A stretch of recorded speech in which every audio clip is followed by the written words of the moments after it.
سلام. نه سامو.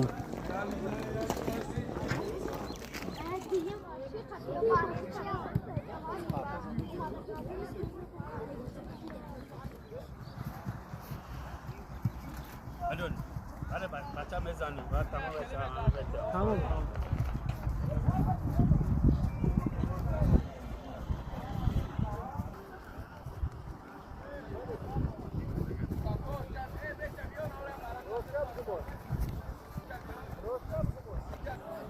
نه